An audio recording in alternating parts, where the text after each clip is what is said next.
Dead Draw Gaming. Like no one ever was.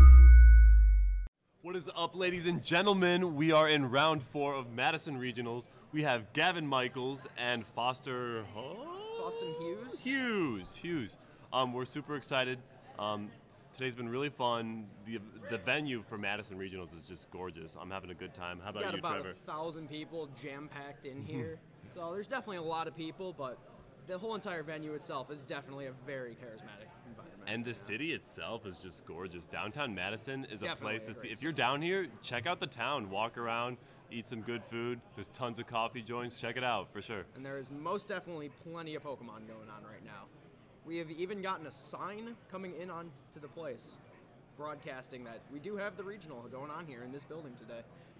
So we've at least got some people mentioning Pokemon as opposed to normally not, but we do get some love from the city, I guess. Can we talk about how nice that little terrace area on the water is? Just terrace like area to is step nice. outside and get air. We are right on top of a lakefront, basically, so we do get to see the lake right outside. So all the players get to step out, take a breather. We've got a nice, kind of like a giant patio out there that everyone could walk on. However, we do have these two players, and we do have their team sheets now, so we can see that Foster is going to be running Blaziken, Tapu Lele, Landorus Therian, Venusaur, Bisharp, and Suicune.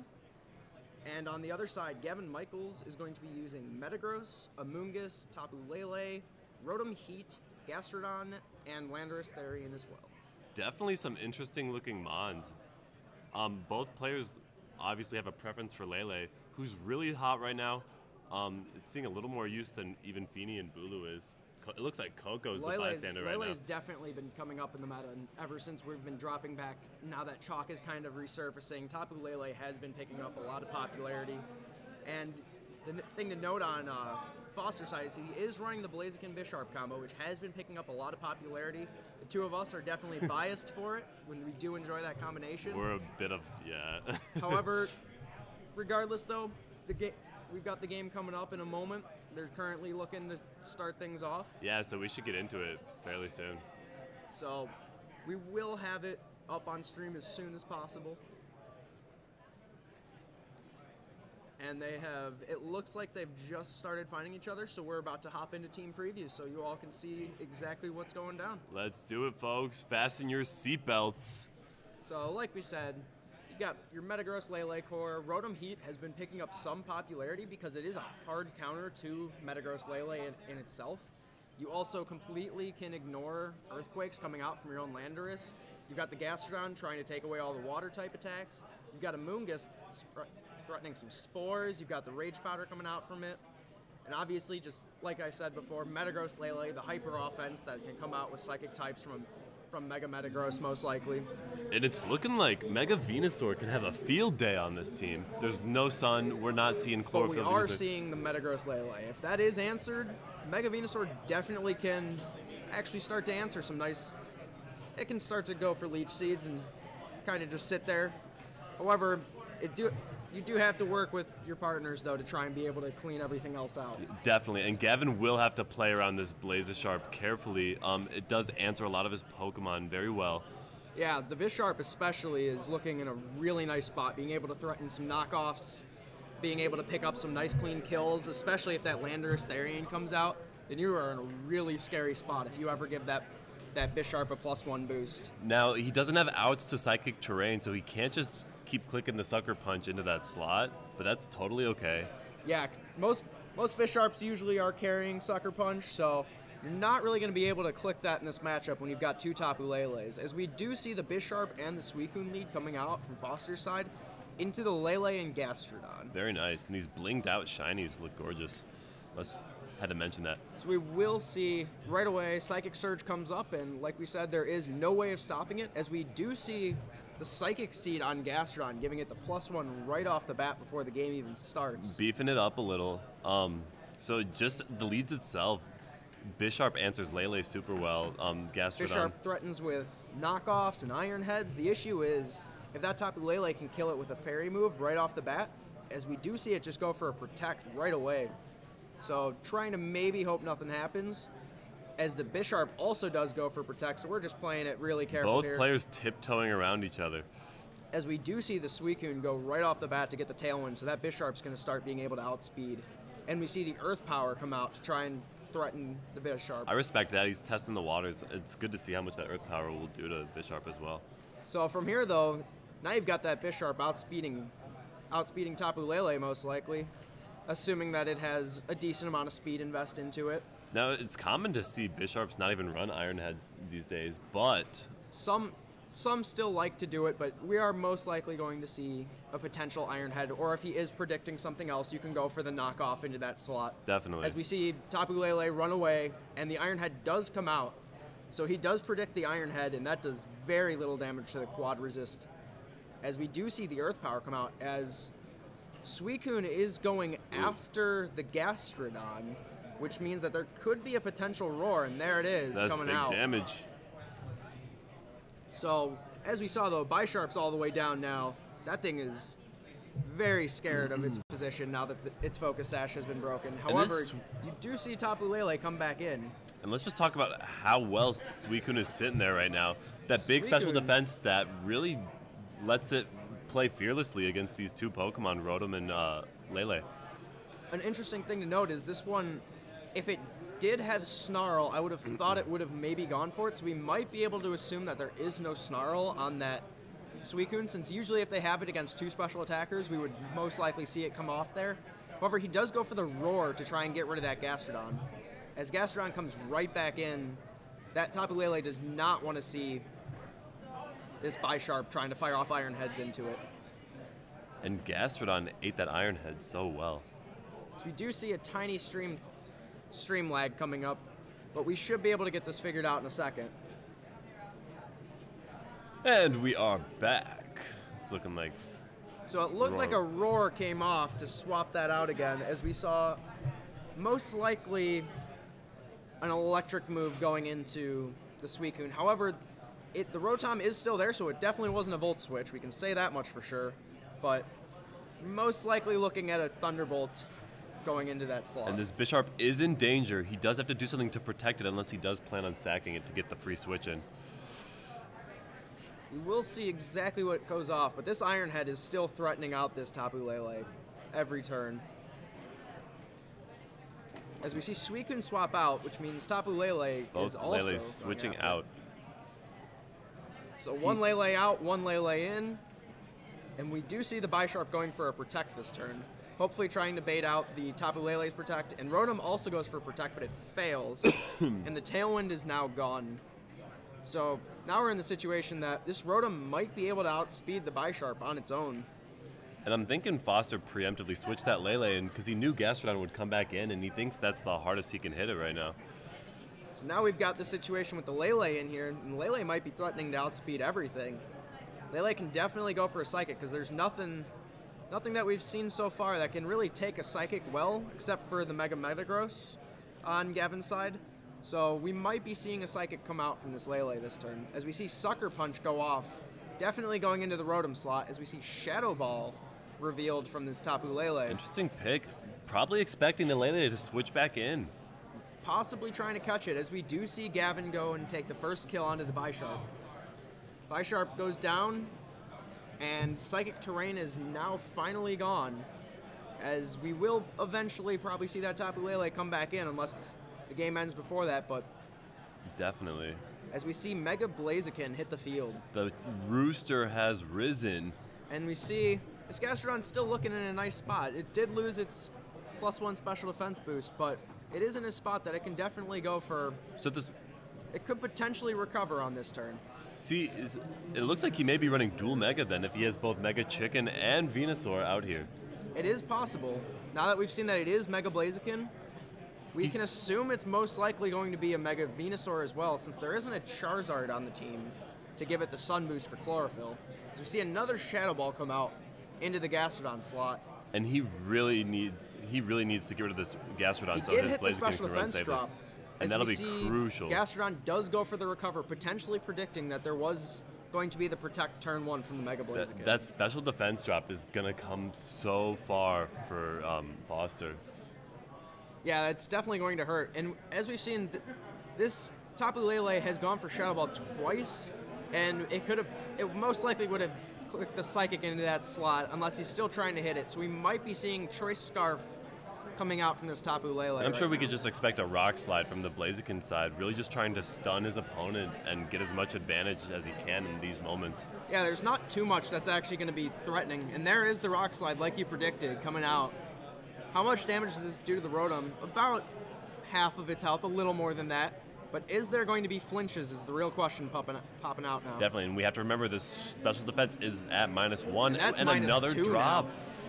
And the Rotom flinches as an Earth Power is fired off into the Blaziken. And it barely hangs on as it gets another speed boost, just boosting it further over everything else on the team.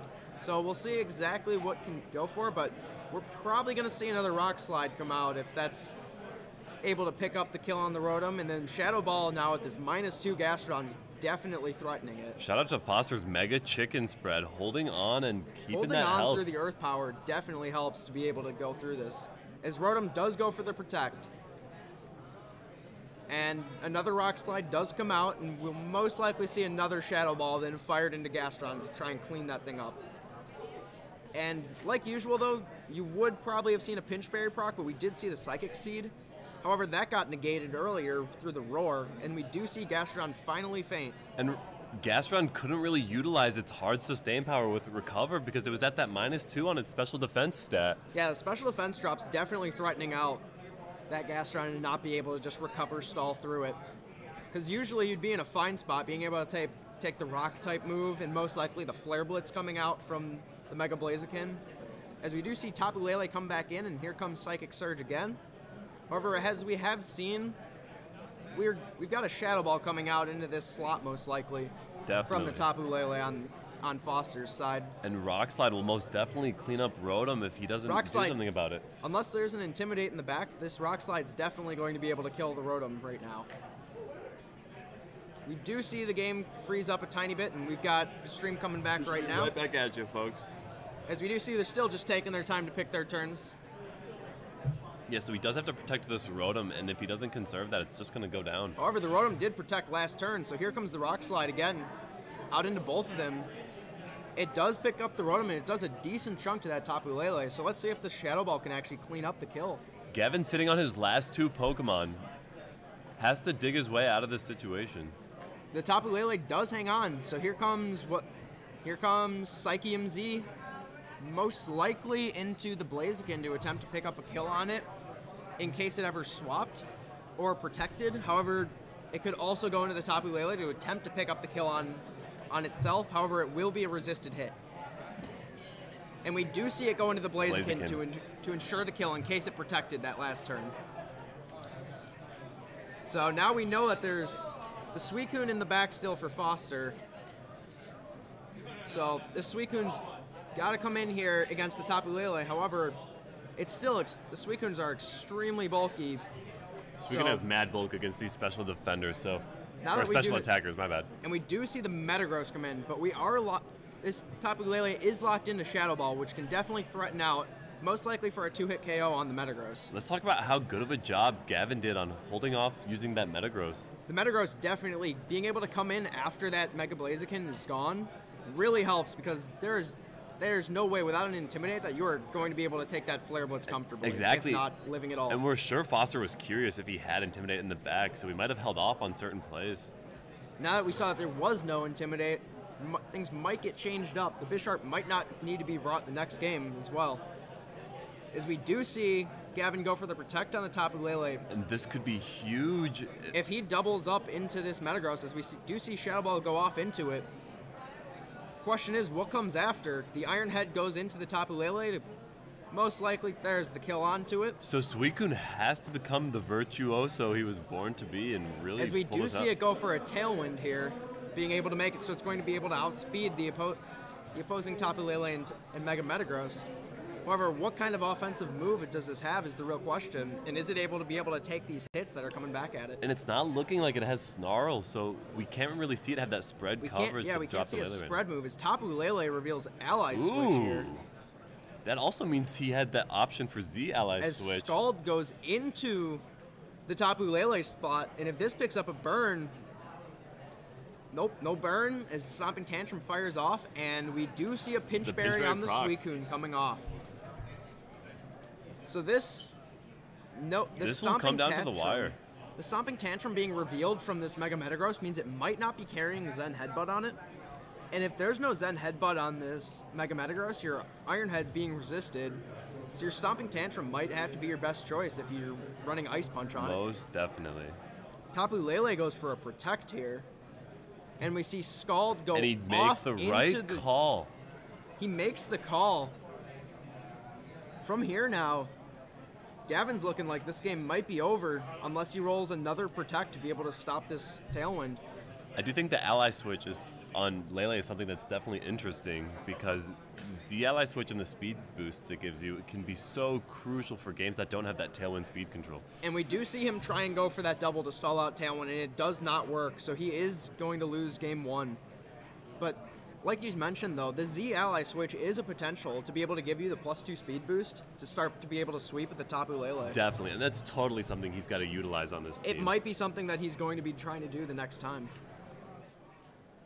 So we can definitely see that going into game two, we don't know exactly what's going to be brought, but that Tapu Lele, if it does end up going for that ally switch, you can potentially bait something in. You can possibly save the Metagross's life for later. And it doesn't look like Gavin has too good of an answer for Suicune.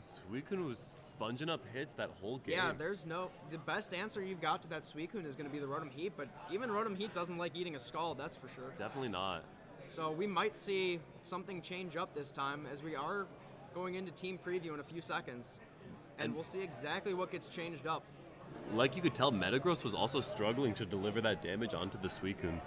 Yeah, Mega Metagross, if it must not have had Zen Headbutt. If it ended up going for a Stomping Tantrum into the Suicune spot, it means it's most likely looking like your standard Ice Punch, Protect, Stomping Tantrum, and Iron Head set. Now, Gavin does have to be careful for these rock slides that Mega Blaziken was dropping because it stunned his team for a good amount of turns. It did get the one flinch on the Rotom, and that could have definitely helped end and close out that game, because if that Rotom was going for a Thunderbolt and was able to pick up a kill off of it, that definitely could have changed exactly how this game pans out. So we do see game two loading up.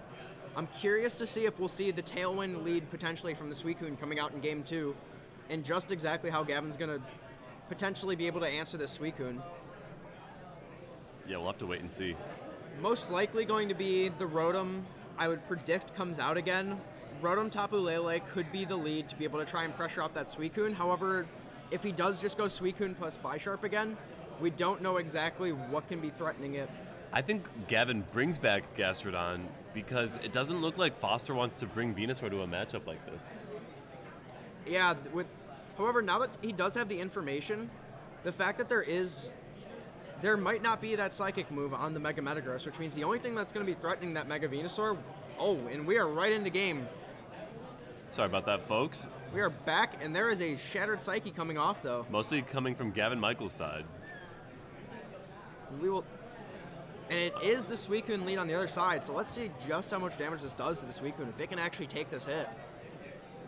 And it can. Wow. And that's just a testament to how bulky Suicune is, like we've been talking about. And we do see the Iron Head finally being able to connect in that Tapu Lele he was trying to get the previous games. Just going right into it. So we did see the exact same leads as last time. And both we teams will know losing that a this goes precious, almost losing a almost precious losing offensive it. We resource. saw the Focus Sash game one coming out, as we do see Suicune go for Roar again to just get rid of that +1 special defense that Gastrodon had. This Roar tech is godlike against Gastrodon. The Roar tech definitely helps. I'm very much enjoying it. He also doesn't. His team's definitely got no Trick Room aspect, so that could be his answer to Trick Room, is that Roar. As we do see Rotom come back, and the Mega Metagross also going to be able to start putting out a little bit of pressure. However, that Suicune is still sitting there. The only thing he's got going for him right now is that he will be able to outspeed the Bisharp because it cannot Sucker Punch back in the Psychic terrain. Definitely. So, if Foster's going to be attacking with that Bisharp this turn, he's got to go for the Sucker Punch into Rotom Heat. Otherwise, he's got nothing else unless he's going to be outsped and just be able to be killed. And we do see the Mega Evolution by Mega Metagross. Might just be protecting. And we do see the Sucker Punch into Rotom, just trying to get some chip damage before he assumes he drops. And there is the Stomping Tantrum. However, it isn't a Suicune, which means if this Thunderbolt is not... That means that will live another turn. However, the Suicune does drop. And I'm glad Gavin recognized the threat that game, knowing that he needed to target down the Suicune with both Mons to really get rid of it. He did. There could have also been the potential Protect play coming out from the Bisharp, but we did see it just be able to get the Sucker Punch, as we do see the Blaziken come back in, and this is going to be able to start putting out a lot of pressure onto that Mega Metagross. This Blaziken has so much offensive pressure against these two Mons. We can definitely expect a Gastrodon switch in this next turn. Gastrodon will most likely be coming in to try and take this. However, he can threaten a Rock Slide to be able to hit the Rotom, or he could just go straight for the Flare Blitz into this Mega Metagross. He could also just be going for the Protect this turn to get the speed boost. Definitely. However, if Gavin tries to read him going into a Protect and he just attacks out right away, though, that can definitely throw him off and straight up kill that Metagross with the Flare Blitz. Okay, can we just talk about how much of a boss Shiny Bisharp looks? It is blue. Very I blue. do enjoy the original one. It looks like a level ball. As we do see the Mega Blaziken come out and Rotom Heat comes out, which means he's most likely fearing the Rock Slide that could be coming out. Now, if he went for that Flare Blitz in the Metagross slot, that's huge. As Metagross goes for Iron Head to pick up the kill, and there is no Protect coming from this Mega Blaziken, which means this might just be going right away with the Flare Blitz, as we do see Flare Blitz come out right into that Mega Metagross, most likely. And that should this should be an sure. easy kill on Metagross. That 160 base attack stat coming from the Blaziken, that's an easy kill with super effective. Both players sitting on 2 Mons left. So right here, though, we've got this max speed Blaziken coming out, and he's going to be able to start firing off Rock Slides now. This Rotom Heat's back in. Question is, what do we have in the back, though, for Foster? It'll be his Lele. I believe the Lele. So, as we assume this was Scarf Lele, there is no reason for him not to be picking Psychic, though, this time. Now that both the Lele and the Metagross are gone, he's got no reason to be picking Shadow Ball. He's going to be going for the Stab plus Psychic Terrain boost. Now, this Blaziken and this Gastrodon, how they play around each other is really going to come in play. And if he doubles into this Lele, he'll be in a really good position. Rotom does go for the Protect, fearing a Rock Slide. However, Foster was definitely fearing something else. And we do see just the Protects all around the board right now.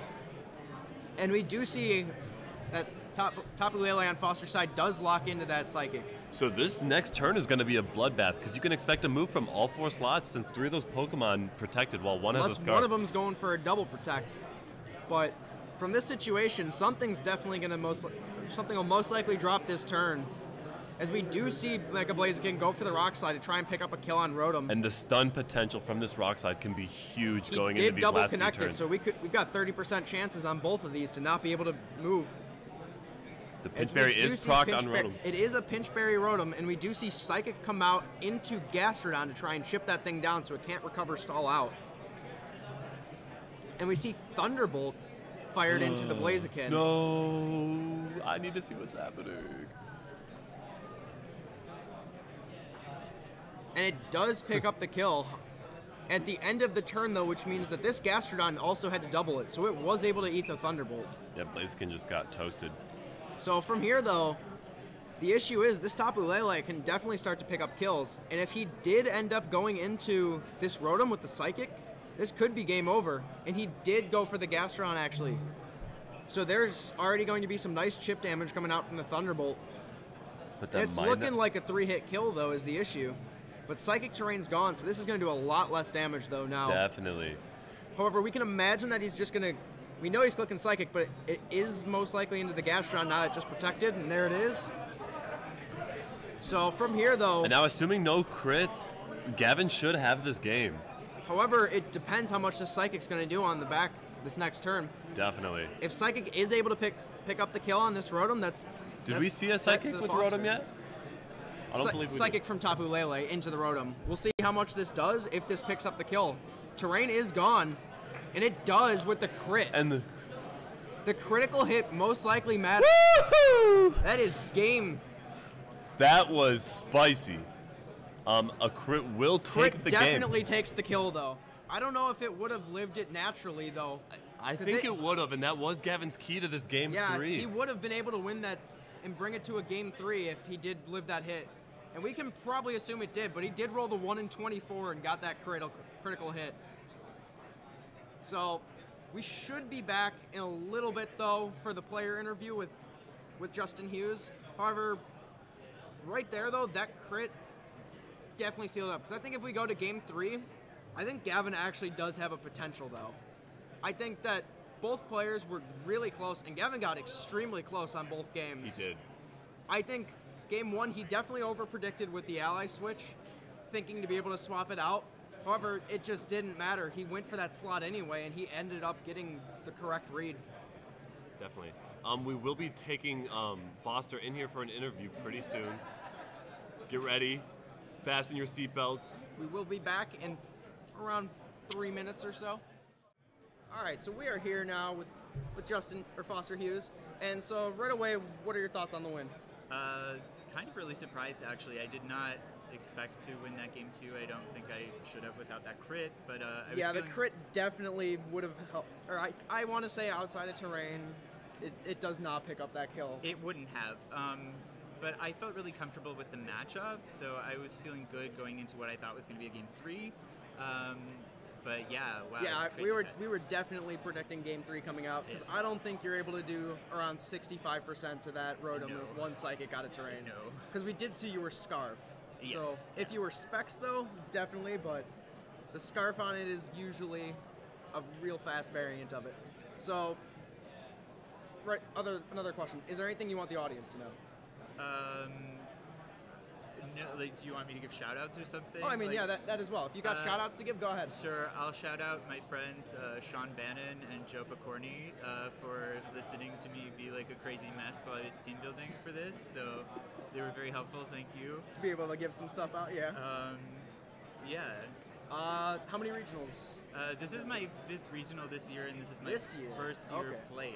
So 5 total. So you're all right. So you're brand new this year. I've got 2 years under my belt now, but this is technically my first regional I've gone to as well. But anything, I think right away, Blaziken Bisharp, great combination.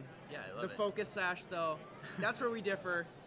I like Life Orb on mine. Okay. People don't catch that one. It's been really clutch, and maybe it's just because the people Focus Sash definitely is the standard and helps pick up the kills. Yeah, it's done wonders for me. I really love the whole team comp. It feels like so comfortable to use. Yep, Blaziken Bisharp. You can lead the 2 of them, and there's really nothing you can do. If you want to go for Intimidate, you're making really threatening Bisharp now. That's definitely something you don't want to do. So, anything in general, though, at the end, though, that you want to say? I mean, we're about to go to lunch, so... I don't know. I'm still a little shaken. I did not expect to come out of that with that win after Game 2, so...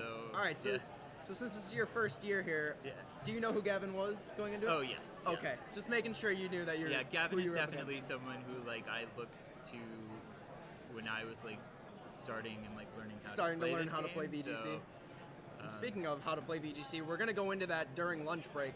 We're going to have... Ryan's going to be back on here, and he's going to try and go through people with how to play VGC on his own way. So, anything at all? I'm good. Yeah. All right. We'll see you guys after lunch.